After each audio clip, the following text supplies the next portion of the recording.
do not want your gold. I want your head.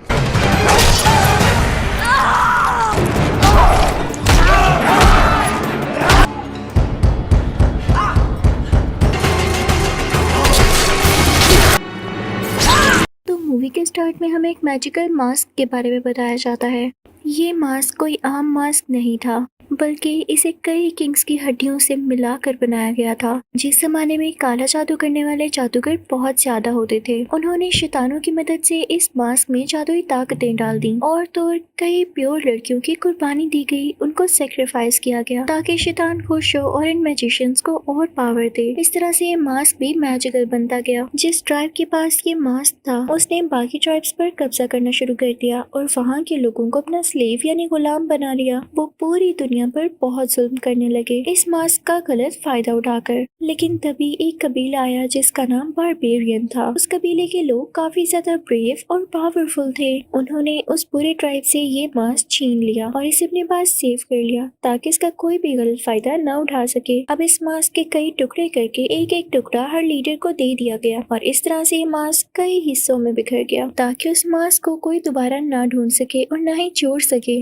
वरना वो शैतानी ताकतें वापस आ जाएंगी। यहाँ पे एक प्रिडिक्शन की जाती है कि कोई एक ऐसा शख्स आएगा जो कि इस मास्क को दोबारा से हासिल करेगा, वो इस मास्क को लेकर ही रहेगा। और एक और प्रिडिक्शन एक वॉरियर के बारे में भी थी जो कि बहुत ज्यादा ब्रेव होगा और वो अपने ट्राइब वालों के लिए लड़ेगा। फिर कुछ टाइम बाद हम देखते हैं कि जंग हो रही होती है और उसी में एक वॉरियर लेडी का एक बेटा होता है। उस वॉरियर लेडी की तबीयत काफी खराब होती है और वो बच नहीं पाती, लेकिन मरने से पहले वो अपने बेटे का नाम कोनन रख गई थी। फिर इस वाक़े को कई साल गुजर जाते हैं और हम एक प्यारा सा गाँव देखते हैं जहाँ पर काफी पीस होता है, लोग एक साथ मिलकर रहते हैं। वहाँ का एक लीडर होता है जो कि बहुत ही ज्यादा काइंड हार्टेड होता है। इनफैक्ट जो वॉरियर लेडी हमने देखी वो इसकी वाइफ थी और जो उसका बेटा कोनन हुआ था वो इसी लीडर का भी बेटा था। तभी यहाँ पर हम कोनन को भी देखते हैं जो कि अब बड़ा हो चुका था।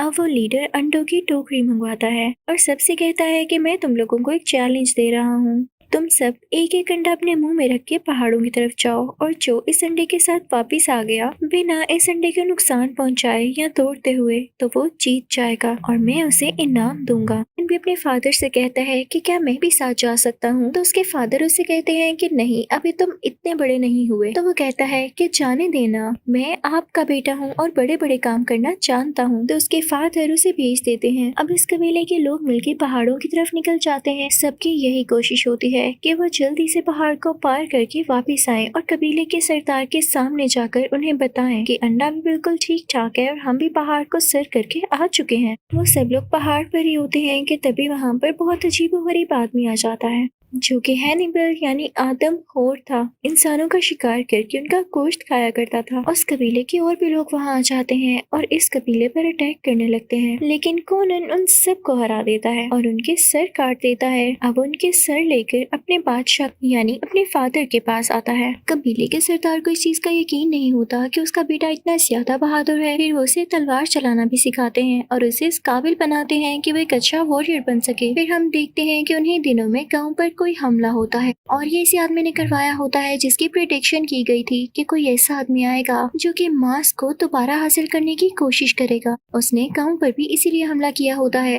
क्योंकि वो मास्क के बाकी सारे हिस्से हासिल कर चुका होता है। उसे बस आखिरी हिस्सा चाहिए था जिसके लिए वो बादशाह को भी पकड़ लेता है। अब वो आदमी उस कबीले के सरदार से कहता है कि मुझे मास्क का आखिरी टुकड़ा दो। तो सरदार कहता है कि तुम कहोगे और मैं तुम्हें दे दूंगा, कभी भी नहीं। तो वो पूरा आदमी अपने एक आदमी को ऑर्डर देता है कि सरदार को मार दो, लेकिन तभी वहाँ पर कोनन आता है और उस आदमी की नाक काट देता है। वो कहता है कि मेरे बाप को कोई हाथ नहीं लगाएगा। जो इविल आदमी इस मास्क को ढूंढ रहा होता है उसका नाम खलार होता है। उसकी एक बेटी भी होती है जिसके पास ये एबिलिटी थी कि वो मास्क के हर पीस को फील कर सकती थी कि वो कहाँ पर है। अब खलार अपनी बेटी के पास जाता है और उसे कहता है कि तुम्हें मास्क के सारे पीसेस को फील करना होगा क्योंकि हमें उसे जोड़ना है।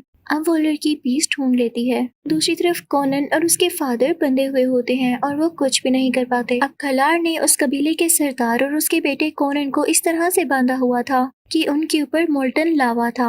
उनमें से जो भी कोई हिलता और रस्सी झुकती तो वो लावा उसके ऊपर गिर जाता। तो इसलिए कोनन ने रस्सी को मजबूती से पकड़ा हुआ था ताकि लावा उसके फादर के ऊपर न गिर जाए, लेकिन इस वजह से उसके हाथ जख्मी हो चुके थे। तो जब कबीले का सरदार ये देखता है तो अपने बेटे को बचाने के लिए लावा अपने ऊपर गिरा लेता है, यानी वो अपनी जान की कुर्बानी दे देता है ताकि उसके बेटे कोनन को कुछ न हो। अब कलर काफी खुश होता है क्योंकि उसके पास मास्क के सारे पीसीस होते हैं और बस उनको जोड़ना बाकी रह गया था और उसके लिए उसे प्योर ब्लड चाहिए था। तो वो वहाँ से चला जाता है और कोनन बेचारा वहीं रहता है। अब हम देखते हैं कि कई साल गुजर जाते हैं और कोनन अब बड़ा हो चुका होता है। कोनन ने आज तक बहुत लड़ाइयाँ की और काफी ज्यादा लोगों को मारा, लेकिन उसे अभी तक खिलाड़ नहीं मिला था। ये वही आदमी था जिसकी वजह से उसके फादर मारे गए। तो कोनन उससे बदला लेना चाहता था, उसे मारना चाहता था और वो आज भी उसको ढूंढ रहा होता है। वो चलते चलते एक जगह पहुंच जाता है। उस जगह पर बहुत सारे स्लेव्स होते हैं। वहाँ औरतों पर और इन स्लेव्स पर बहुत ज्यादा जुल्म किया जाता था। अब कोनन और उसका दोस्त प्लान करते हैं कि हम इन स्लेव्स को आजाद करेंगे और वो ऐसा ही करते हैं और कामयाब हो जाते हैं उन स्लेव्स को उनकी गुलामी से छुड़ाने के लिए। उसके बाद वो दोनों आगे बढ़ने लगते हैं। वहाँ पर कोनन को एक आदमी नजर आता है जिसकी नाक कटी हुई थी। तो कोनन उसे फौरन से पहचान लेता है कि ये तो वही आदमी है जिसकी मैंने नाक काटी थी। तो उसे पता चल जाता है कि ये खलार का आदमी है और ये मेरी खलार तक जाने में मदद कर सकता है। वो लोग इनफेक्ट किसी चोर को ढूंढ रहे होते हैं जो कि कोनन के साथ ही होता है। तो कोनन भी यही शो कराता है कि वो उसी चोर का साथी है और खुद को भी पकड़वा लेता है। अब ये दोनों उन लोगों के साथ चलने लगते हैं। ये लोग वहाँ पर पहुँच जाते हैं जहाँ पर इनका ठिकाना था, यानी जहाँ पर ये लोग रहा करते थे। वहाँ पर कोनन सब आदमियों को मार देता है और वो आदमी जिसकी नाक कटी होती है वो चोर को सजा दे रहा होता है। तो कोनन उधर भी जाता है और चोर की जान बचाता है और फिर उस आदमी से पूछता है कि खलार कहाँ पर है। वो आदमी जिसकी नाक कटी होती है वो कोनन से पूछता है कि तुम कौन हो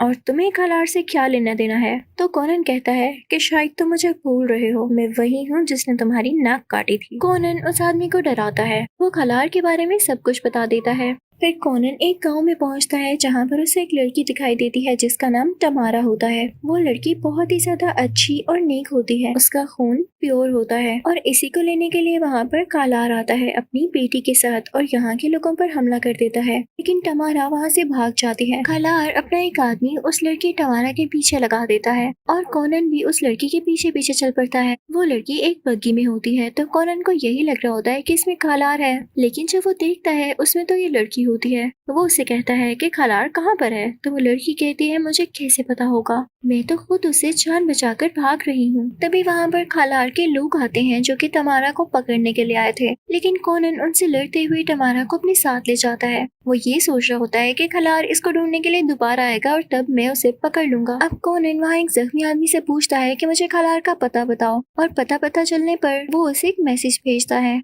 कि जिस लड़की को तुम ढूंढ रहे हो वो मेरे पास है, अगर तुम चाहते हो कि वो तुम्हें मिल जाए तो मेरे पास आओ। खलार अपनी बेटी को लेकर उस जगह पहुंच जाता है। वो कोनन से कहता है कि तुम्हें जितना सोना चाहिए, जितने पैसे चाहिए मैं तुम्हें दूंगा। तो कोनन कहता है नहीं, मुझे पैसे नहीं चाहिए, मुझे तो चाहिए तुम्हारा सर, तुम्हारी जान। तो खलार कहता है कि तुम पागल हो चुके हो। अब खलार अपनी बेटी से कहता है कि इसको सबक सिखाओ और तमारा को मेरे पास ले आओ। अब खलार की बेटी जादू से कुछ बनाती है जो कि मिट्टी के जैसे दिखने वाले शैतान होते हैं।